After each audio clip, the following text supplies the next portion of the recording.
Hey, friends, welcome to this video. Today we're going to talk about the most important topics, and especially we're going to discuss altcoins and a little bit about this altcoin season on the total 3 chart, which speaks especially for the altcoins. In our opinion, have we reached the trend reversal? We've come down very low, worked through our target zone, and from here we've started to rise again. That was exactly the zone that we had been announcing for weeks, where we thought we would be. That's where we're going to fall in, and that's exactly what's happening. Since then, most altcoins have also gained 20-30%. It's a good sign that we've encountered resistance here. And we believe that the worst is behind us for altcoins, at least for now, because there are also slowly some positive news coming in. And right now, quantitative tightening is already being priced in until May. And that means we're slowly seeing the easing of monetary policy in the US. Slowly but surely, fresh capital is coming into the markets with that. And that's the most important thing for altcoins. Altcoins were able to perform well despite that. But the altcoins didn't, because just take a look at this. Since 2021 and 2022, it has been difficult to make money here, and money has been gradually taken out of the markets. Of course, that left us with not much money for the altcoins. But that will probably change, because according to Polymarkets, we will definitely see 100% quantitative tightening before May. And that would be extremely optimistic. Very nice for the altcoins, but also for the crypto market in general. That's why we're now talking about a few altcoins. Of course, we start with the most important altcoin, and that is Ethereum.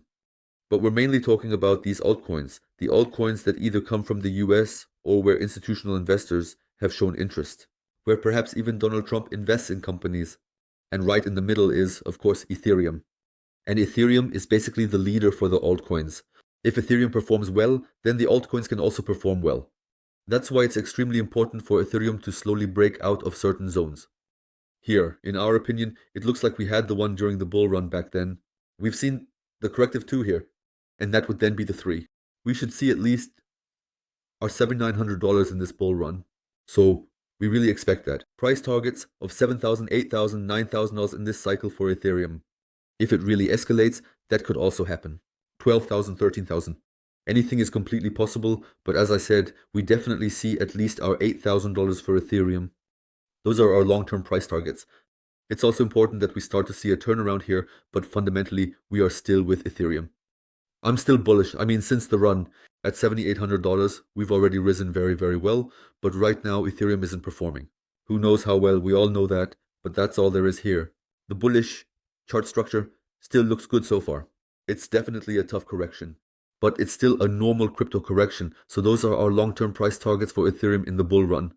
If we should just approach these zones, you all know exactly what happens with the other altcoins. That's why we're also taking a look at Link and AVE, which have been highlighted here. Because with Chainlink, we see a midterm target of $50. And long-term, our bull run target should be just above $100, or around $100. So 80 or 90 is definitely our minimum bull run scenario here. And with Chainlink, you just have to say that Chainlink is a project that grows completely with the market. It really captures a lot from the market when we see inflows of money across the entire crypto market. A lot of money is also flowing into Chainlink. Chainlink is partnered with almost all cryptos. That's why we're very, very optimistic about this project and definitely focused on the long term. Then let's talk about AVE. With AVE, we had a really strong 1, which led to a very strong 2, and now we've seen this corrective phase. And that's why we expect the 3, then the 4, and then the 5 in the medium term. The 5 would then be our bull run scenario. But just for the 3, we already have minimum price targets of $700. We should at least see this at 11 in the medium term. We're also very, very optimistic here.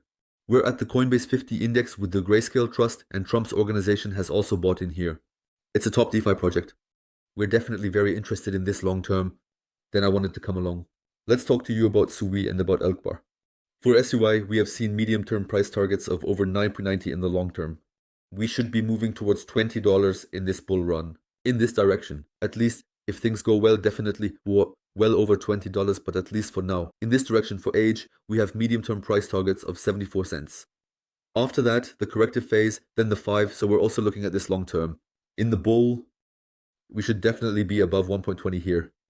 And here we also had a real big one, breakout. Of course, after such a big breakout, we also need a larger correction. We've slowly started to see that. And that's why you can see that most altcoins are performing quite similarly right now. They all went through a very strong corrective phase, but every time after corrective phases, a better phase comes back.